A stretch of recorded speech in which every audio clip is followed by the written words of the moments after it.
আমরা বলি হাদিস, আর একটা হলো জিব্রাইল পাঠায় ওহী করবে, আর একটা হলো আল্লাহ কথা বলবে, মাঝখানে পর্দা থাকবে। এই তিন মাধ্যমে আল্লাহ তাআলা নবী রাসূলদের সাথে কথা কয়। সুবহানাল্লাহ। এখন আমার সাথে আপনার সাথে আল্লাহ কিভাবে কথা বলেন, মেরাজ কিভাবে হয়, ভালো করে শোনেন। আল্লাহ রাব্বুল আলামিন কোরআন শরীফে বলেছেন, قد أفلح المؤمنون الذين هم في صلاتهم خاشعون। মুমিনরা সফল হয়ে গেছে, মুমিনরা সফল হয়ে গেছে, মুমিনরা অবশ্যই সফল হয়ে গেছে। তারা কারা? যারা নামাজের ভিতরে খুশু আর খুজু অর্জন করে সালাত আদায় করে। এবার আসেন, নামাজ কিভাবে পড়তে হয়। আল্লাহর নবী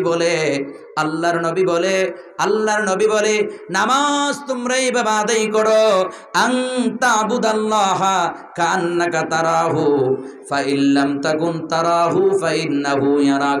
নামাজকে যদি মেরাজ বানাতে চাও, কি বানাতে চাই? আরো জোরে বলেন কি?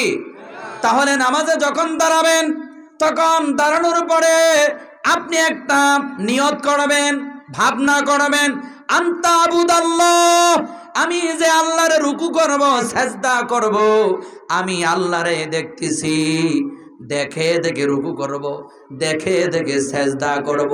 এই ধারণা তোমার অন্তরের মধ্যে তুমি হাজির করবা।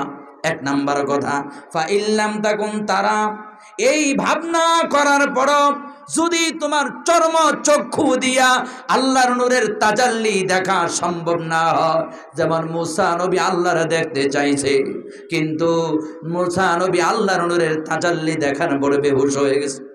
আওয়াজ করে বলেন ঠিক কিনা? আরো জোরে বলেন ঠিক কিনা? এই জন্য শুধু ভাবনা করবা। যদি সত্যি সত্যি আল্লাহকে যদি দেখো, সহ্য করতে পারবা না। এই চর্মচক্ষু আমরা মাঝে মাঝে, খুব ভালো করে শোনেন, এই আমাদের চর্মচক্ষু দিয়া যদি মাঝে মাঝে সূর্যের আলোর দিকে তাকাই, চোখ কি এইভাবে রাখতে পারি নাকি? বন্ধ করতে হয়, বন্ধ করতে হয়, চোখের আলো নষ্ট হয়ে যাবে। আওয়াজ করে বলেন ঠিক কিনা? আওয়াজ করে বলেন ঠিক কিনা? আল্লাহর নূরের তাজাল্লি আমরা সহ্য করতে পারবো না, এই জন্য আমরা আল্লাহরে দেখতে পাই না, অথবা আল্লাহ দেখা দেয় না আমার আপনার সুবিধার জন্য। যেমন মুসা নবী আল্লাহরে দেখতে চাইছে, আল্লাহ তাআলা দেখা দেয় না মুসা নবীর ভালোর জন্য।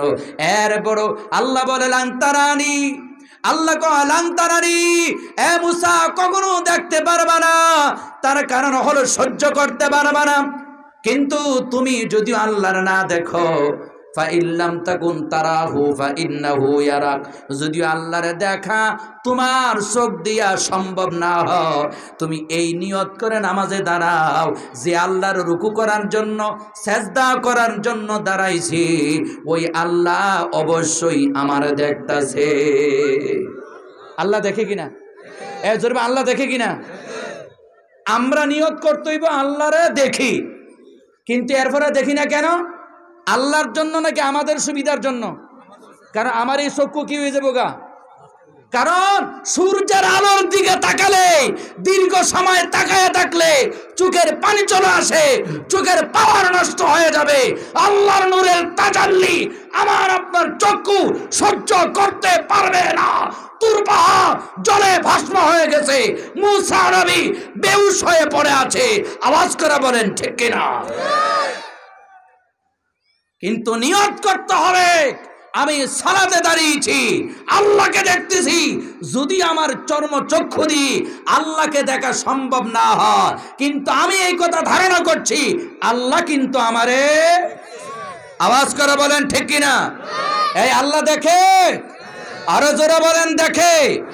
এইভাবে নামাজে দাঁড়াবেন। নাম্বার 2, নামাজে দাঁড়ানোর সময় আপনি চিন্তা করবেন, খুব ভালো করে শোনেন, কি চিন্তা করবেন? আমি আল্লাহর সামনে দাঁড়াইছি, জোরে বলেন কার সামনে?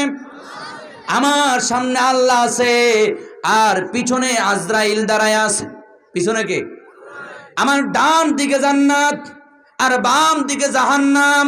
ডান দিকে জান্নাত, বাম দিকে জাহান্নাম, সামনে আমার আল্লাহ, পিছনে আজরাইল। আমি ধারণা করতেছি আল্লাহ দেখতেছি, যদি আমার চর্মচক্ষু দিয়ে দেখা সম্ভব না হয়, অবশ্যই আল্লাহ তাআলা আমারে দেখতেছে। এই ধারণা করে আল্লাহু আকবার, আল্লাহ সবচেয়ে বড়। এবার কি ঘটনা ঘটতেছে শুনেন, মেরাজ কেমনে হয়। আল্লাহু আকবার, আমি ধারণা করছি আল্লাহরে দেখতেছি, আল্লাহরে না দেখলো কিন্তু আল্লাহ দেখতেছে, আল্লাহ আমার সামনে। তখন আপনি পড়বেন, আমার সাথে পড়েন, আলহামদুলিল্লাহি রাব্বিল আলামিন। এই পড়াটা যদি বুঝে তাহলে দেখবেন মেরাজ হয়ে গেছে। আল্লাহর নবী বলে সূরা ফাতিহা পড়ার সময় একসাথে মিলায় পড়বা না, প্রতিটা আয়াত ভেঙ্গে ভেঙ্গে থেমে থেমে পড়বা। কেন? যখন বান্দা দাঁড়ায় বলে আলহামদুলিল্লাহি রাব্বিল আলামিন, তখন আল্লাহ তাআলা বান্দার আলহামদুলিল্লাহি রাব্বিল আলামিন শোনার পরে আল্লাহ তাআলা ওই বান্দার জন্য একটা জবাব দিয়া দেয়। আল্লাহ কি দেয়? আচ্ছা, আমি যদি আমার আব্বার সাথে কথা বলি, আব্বার সঙ্গে কথা বলি, আমি কথা বলবো একটা, আব্বা বলবে আরেকটা। আল্লাহর পয়গম্বর বলে নামাজে যখন সূরা ফাতিহা পড়া হয়, প্রত্যেকটা বান্দা প্রত্যেকটা বান্দি যখন আলহামদুলিল্লাহি রাব্বিল আলামিন এই আয়াতটা কমপ্লিট করে, তখন এরপরে আল্লাহ ওই নামাজি বান্দার সাথে, নামাজি বান্দির সাথে আরেকটা কথা কয়। সেই কথাটা কি শুনবেন? শুনবেন? বান্দা যখন বলে আলহামদুলিল্লাহি রাব্বিল আলামিন, আল্লাহ বলে হামিদানি রাব্বি। ও আমার ফেরেশতারা, তোমরা কইছো আমার এই বান্দাগুলো নামাজ পড়বে না, ঝগড়াঝাটি করবে, মারামারি করবে, কাটাকাটি করবে, খুনাখুনি করবে। দেখো আমার বান্দা নামাজের মধ্যে দাঁড়ায়া আমার প্রশংসা করতেছে, আমার প্রশংসা করতেছে, আমি শুনেছি এবং জবাব দিচ্ছি। বলেন সুবহানাল্লাহ, আল্লাহু আকবার। তাহলে বান্দা কয় একটা, আল্লাহ কয়, তে নামাজে আল্লাহর সাথে কথা হচ্ছে? এ জোরে বলেন, কথা হচ্ছে? আল্লাহর নবী বলে যখন বান্দা বলে আর রহমানির রহিম, তখন আল্লাহ জবাব দে আসনা আলাইয়া আবদি। যখন বান্দা বলে মালিক ইয়াউমিদ্দিন, তখন আল্লাহ তাআলা জবাব দে মাজ্জাদানি আবিদি। সুবহানাল্লাহ। এইভাবে প্রত্যেকটা আয়াতের ভিতরে আল্লাহর নবী বলে বান্দা একটা কথা বলে, আল্লাহর একটা কথা বলে।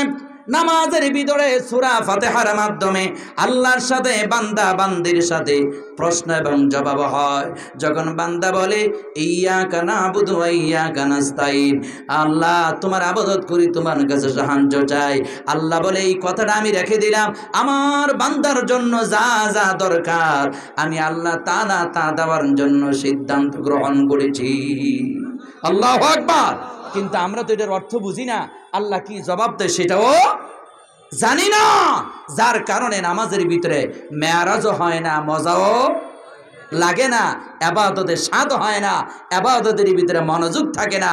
ওই ইবাদত করতে গিয়ে আমরা বিভিন্ন হিসাব কিতাবে চলে যাই। এক ভদ্রলোক হঠাৎ করে বলতেছে, হুজুর আজকের নামাজে ভুল হয়েছে। নামাজে কি হয়েছে? আরো জোরে কোন? ভুল হয়েছে। তো ইমাম সাহেব কয় নামাজে ভুল হয়েছে কেমনে বুঝলা তুমি? কারো কাছে ভুল ধরা পড়লো না, তুমি কেমনে ভুল ধরলা? ভুল ধরলে তখন লুকমা দিতা। হুজুর অন্যান্য দিন আপনার 4 রাকাত নামাজে আমি আমার 60টা দোকানের হিসাব কি করি? কমপ্লিট করি। আজকে 3 দোকানের হিসাব কমপ্লিট করতে করতে আপনি সালাম ফিরে গেছেন। কয় দোকানের হিসাব? সুতরাং যেহেতু অন্যান্য দিন আপনার 4 রাকাত নামাজ আমি 4 দোকানের হিসাব করতে পারি, আজকে আমি 4 দোকানের হিসাব কমপ্লিট করতে পারি নাই, তাহলে বোঝা গেল নামাজ 1 রাকাত।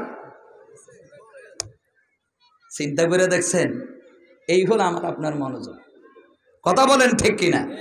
এই ইবাদত দিয়া কি আল্লাহর সাথে দিদার হবে?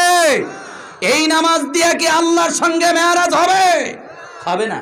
আল্লাহ তাআলা আমারা আপনারে পরিশুদ্ধ করুন। আরো জোরে বলেন আমিন, আরো জোরে বলেন আমিন। ইবাদত করব কার? আরো জোরে বলেন কার? আরো জোরে বলেন কার? মাহফিলে আসলে এমন স্লোগান দেয় যে আজকেই দেশে ইসলাম কায়েম হয়ে যাবে, ঠিক না? কিন্তু এই শ্রোতাগুলো যেই এলাকায় থাকে ওই এলাকার মসজিদের ইমাম সাহেবকে জিজ্ঞেস করেন, দেখবেন ফজর নামাজে যারা আসছে 10% ফজর নামাজে নাই। কথা বলেন ঠিক কিনা? এই চরিত্রের ওয়াজ শুনিন না, আছে না নাই? ওয়াজ শুনতে বড় মজা, কিন্তু আমল করার জন্য